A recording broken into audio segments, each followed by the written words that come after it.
Hi, everybody. Welcome to Soapbox. My name is Mauro Di Pasquale. I'm the executive director here at WCCA-TV 13. We're an anchor institution in the city of Worcester that stands for Media, Democracy, and Creative Innovation. We're Worcester's public access television station, community media. And here we produce community television shows. We give training to all of you out there who are interested in learning how to produce TV shows. We allow our members to produce TV shows. Our mission is to empower you and to give you an opportunity to learn, create, and connect. You learn how to produce, you use our tools, you create television shows, and you connect with the community. That's what we do here. And if you may not have the time for all of that, we have shows like this one, Soapbox, where you can come on as a guest and share your vision, your talent, your views and opinions, your mission, whatever it is you need to do to communicate to the public. You can do it through shows like this one. We have dozens of shows like this. If you'd like to be on Soapbox, or if you'd like to produce your very own TV show, give us a call at 508-755-1880, extension 10. You'll talk with Tracy, and she'll guide you to the right place. You can also email tracy@wccatv.com. Tracy, again, she'll guide you to the right place. And look us up online where you can watch all your favorite WCCA TV shows on WCCATV.com, streaming in real time and also archived for on-demand viewing at any time, seen everywhere around the world, and also on cable channel 194 on the Charter, Comcast, whatever it may be system. Today I want to thank our sponsors for this show, for underwriting. We are a nonprofit organization, so we do depend on your donations and contributions. I want to thank Acuri Motor, Sal up there and his crew for helping us out. We want to also thank Welch Opticians for the generous contribution throughout the year to support Soapbox and all of our WCCA programming, as well as others, all the members of our circle of friends. Today we're going to learn about narcolepsy, and I'd like to introduce to you the co-founder and executive director of an organization called Wake Up Narcolepsy.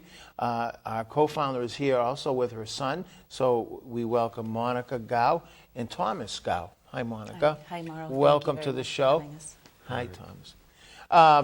We'll start with your organization, Wake Up Narcolepsy.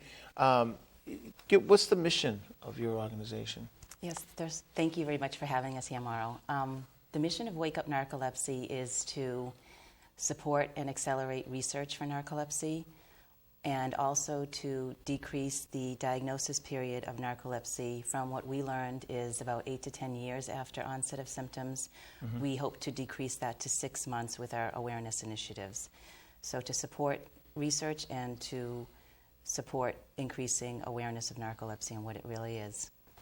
So what kind, you said to support research, what kind of contribution have you made throughout time? So since we were founded back at the end of 2008, we've donated almost $350,000 to narcolepsy research at institutions, including Stanford University, where there is a world-renowned researcher of narcolepsy, and Beth Israel / Harvard Medical School, where there is another world-renowned researcher as well. We've also supported some clinical research studies at Vanderbilt University and a foundation up in Toronto called Sick Kids Foundation. Mm-hmm. So your mission really is to support. And what year did you say you started? At the end of 2008. 2008. So yes. You've been involved with this for quite some time now. Yes. Yeah. Yes. When we talk about narcolepsy, what are we really talking about? And anyone can answer that. Yeah. We're talking about misunderstood kids who, without the proper medication, fall asleep during class, or even collapse on the floor because of cataplexy, which is also a symptom that goes hand in hand sometimes.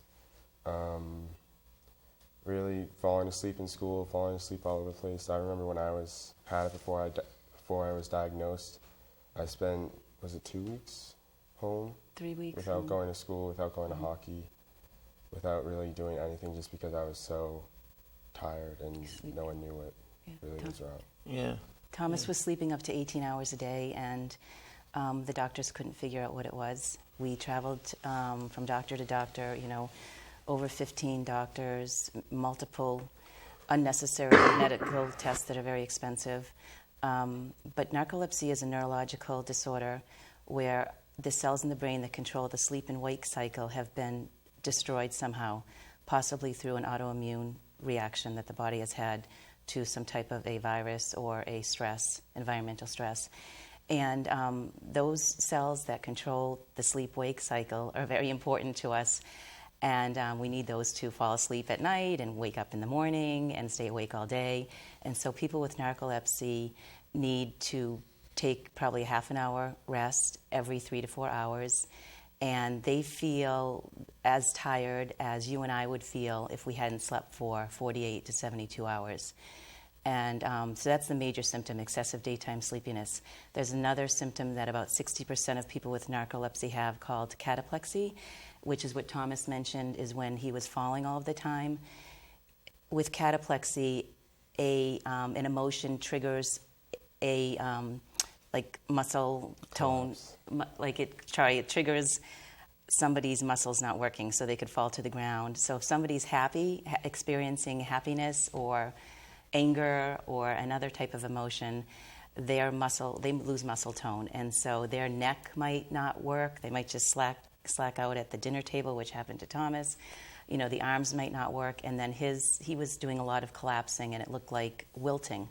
That's what it looked like. So we went 3 months without knowing what was going on, and then we learned that people go 8 to 10 years without knowing what was going on. So we were just baffled that people would go that long, and we started to do some research on the internet to see if anyone was supporting research, any of the nonprofit organizations, and nobody was. So we said this disease deserves some attention and deserves some hard work to grassroots raise some money and try to support research. And there are some other symptoms with narcolepsy too. Do you want to talk about hallucinations and sleep paralysis? Hallucinations may come with it, where, you just see stuff during the day. I don't have that, but I know people who do, and it can be very bad because it's usually nightmares, or it's not very good hallucinations. Yeah. Also, when sleeping, you have very vivid dreams, and if they're not particularly happy, they're usually very nightmare related. And also, you can really kind of control them, but with nightmares, you just really can't get out of that situation. Yeah. And then sleep paralysis is when you technically wake up, but your body doesn't recognize that, and you're kind of just laying there with, you're aware that you're awake, but you can't really move yet. So your body is, your body thinks it's asleep, but your mind isn't, right? Yeah. You can hear and everything? Yeah. Yeah, it's scary. Has that happened to you, Thomas? It's happened a couple times for maybe not that long at all, maybe up to 10 seconds. I know kids who have gone, they say a full 1 to 2 minutes with it, so. Yeah. It's scary, yeah. It is. And people with narcolepsy go into REM sleep within a few minutes, whereas people who don't have narcolepsy, it takes about 110 minutes or so to go through the various sleep cycles before you get to REM sleep, which is that dream state. And so people with narcolepsy go right into that, basically, which is how they measure how quickly they go into REM sleep with a sleep test, and that really can diagnose narcolepsy. And I think, too, what happens is these kids or people who have narcolepsy that's not diagnosed are kind of floating in, and possibly if they're in a classroom situation, might have these hallucinations because they're, right on the line of REM sleep. And so they're having these vivid dreams that they say you can smell, you have all the senses. So the dreams are so lifelike to these people who are not diagnosed, it can be terrifying. It seems to me like it can easily be misdiagnosed, right? Yes. And then that can send some kid into a whole different kind of treatment, which can cause other who problems. knows what kind of problems, right? We've heard where people are diagnosed with schizophrenia because of the hallucinations. ADD is another one because people, especially children with narcolepsy, are always trying to stay awake, so they're active. They're overly active. So they try to overcompensate and keep themselves busy. Yeah, Depression is another big one after a period of time Depression, without getting diagnosed. Yeah, it's a real tough medical disorder that for some reason is politically okay to make fun of in the media. And so we have a lot of misconceptions to change through this organization. Yeah, why is that so? I mean, politically, it's not politically okay, but why is it that it is? I don't know. I just, it's a very serious disease, and it affects every aspect of somebody's life. I just think people don't understand how serious it is. And for some reason, people fall asleep in public. That's a funny thing. I think people are uncomfortable and don't know what to do. And Thomas, when did you realize you had it? I mean, was it diagnosed early in your life, or? When I was actually diagnosed with narcolepsy, or when I knew something was wrong? Well, let's start with that. When you thought something was wrong, did you just think you weren't getting enough sleep? Was this something you had since you were small? No, since you were a kid? Probably onset pretty. it's 10, the end About of 10? 10. Really? So I remember the first instance of cataplexy was at school, and I was walking with my friends in the playground during recess. And I just kind of buckled down on one knee, and then just kind of after cataplexy kind of ended, it kept on going, nothing was wrong or whatever. But after that, I just started staying home from school because I was just so tired. I was just falling asleep everywhere.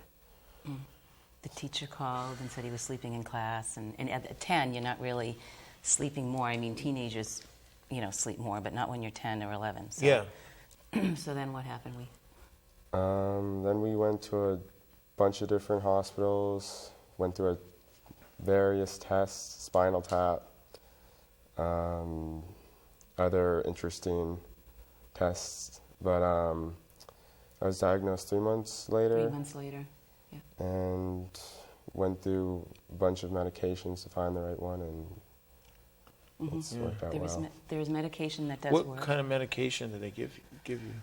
Well, if you lined up 20 people, they'd all be on a different concoction of medication. Okay.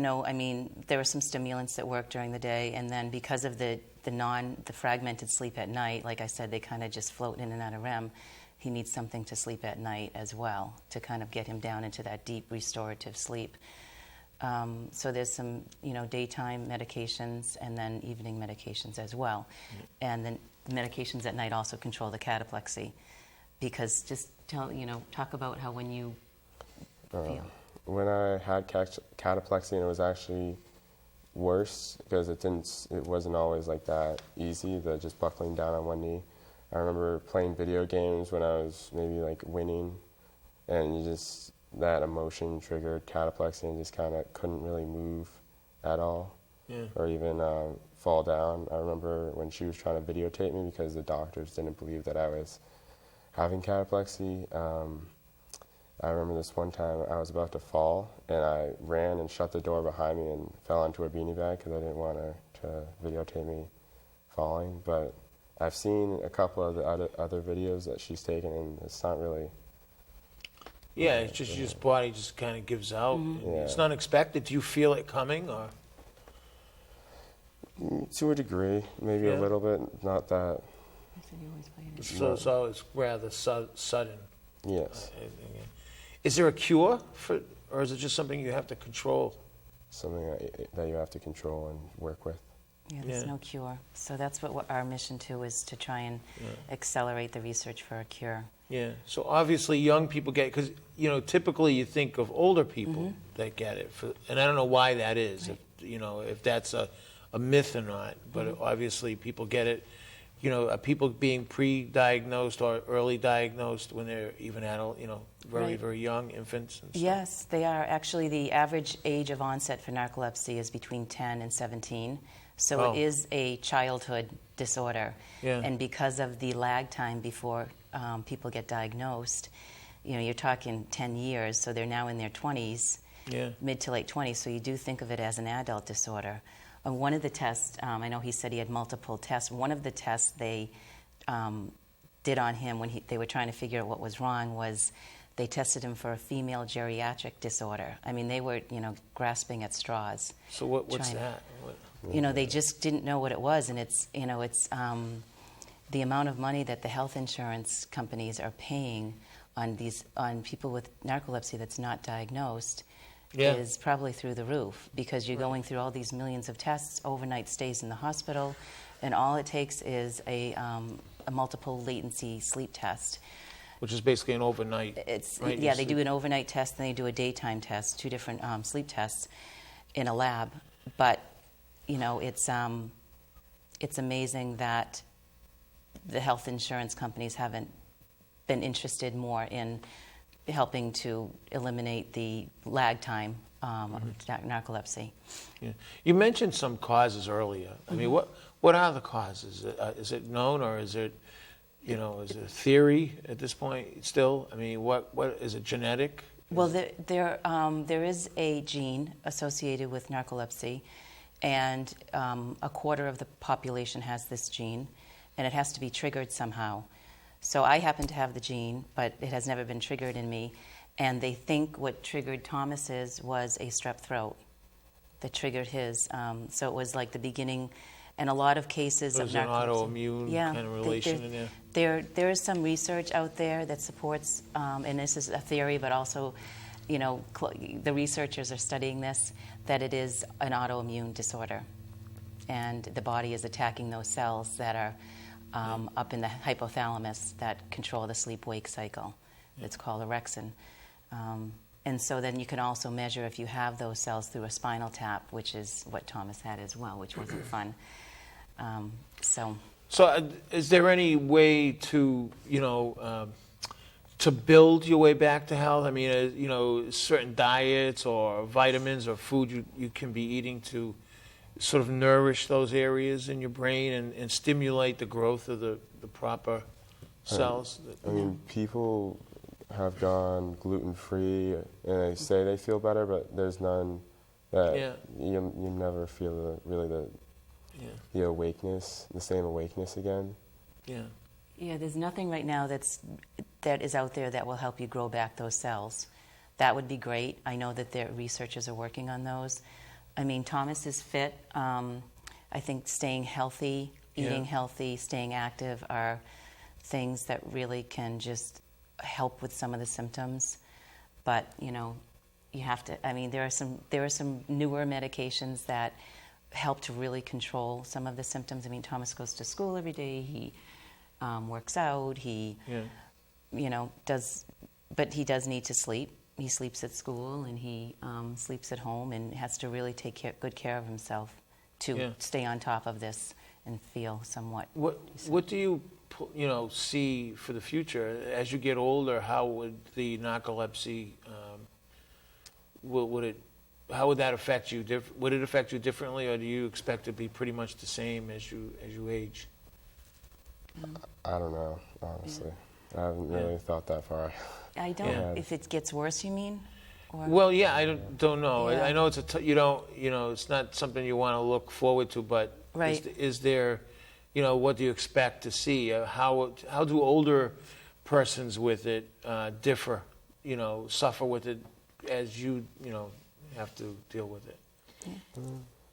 I mean, there's various older people that I know, but I mean, one's a professional golfer, one's, I don't know.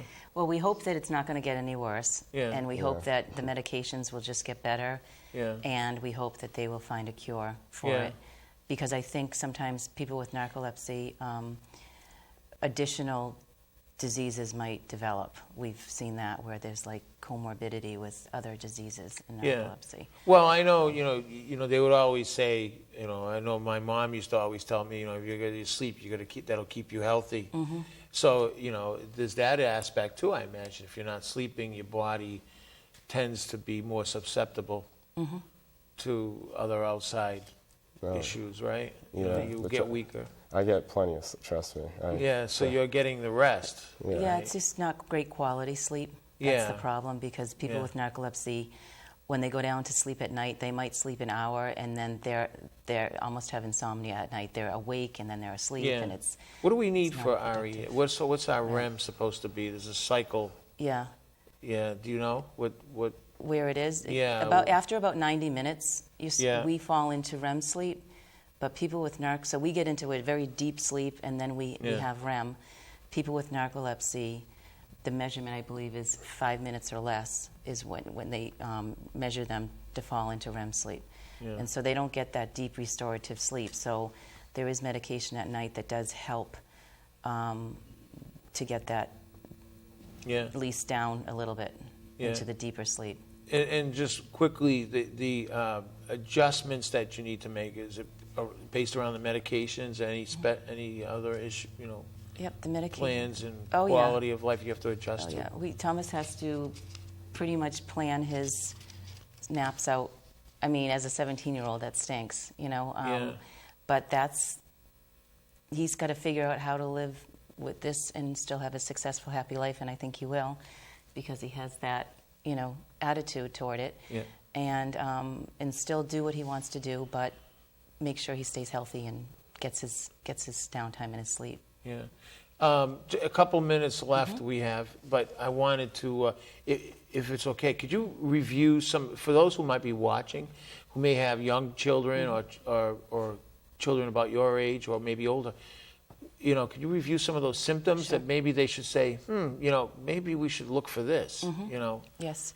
Well, the major symptom is excessive daytime sleepiness, where you just feel that overwhelming sense of sleep and you need to sleep all the time.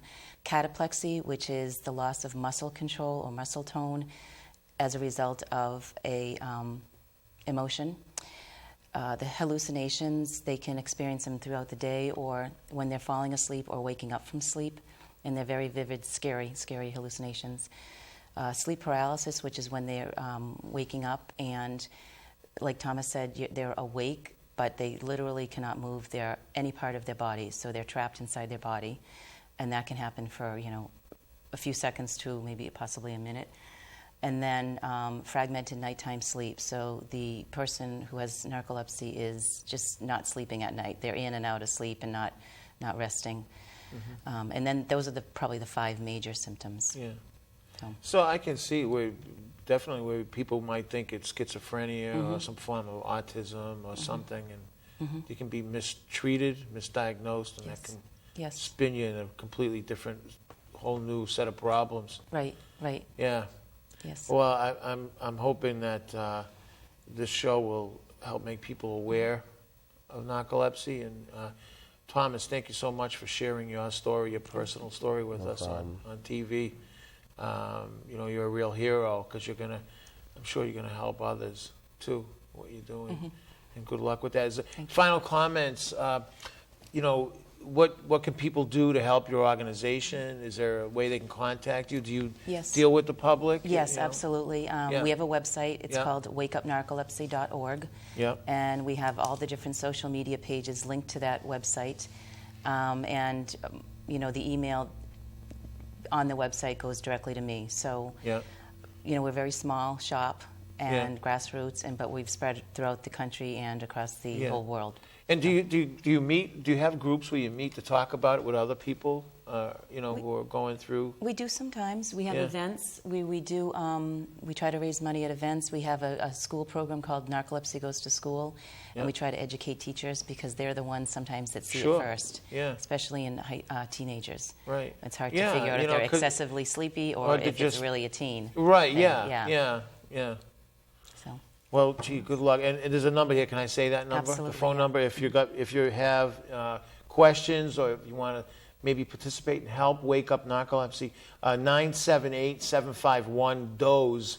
That's 3693. 978-751-3693. And you can also email info@wakeupnarcolepsy.org. And the website, wakeupnarcolepsy.org.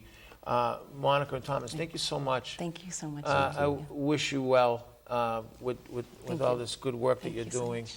Thank you. Good luck to you in school. So what year are you in? Senior.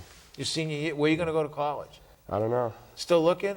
I have Yeah, a senior at home, I've too. She's applied. looking. She's at Doherty. She's looking at different schools. Do you have a field you want to go into? Or? Business gives me the most options. Yeah, And, yeah.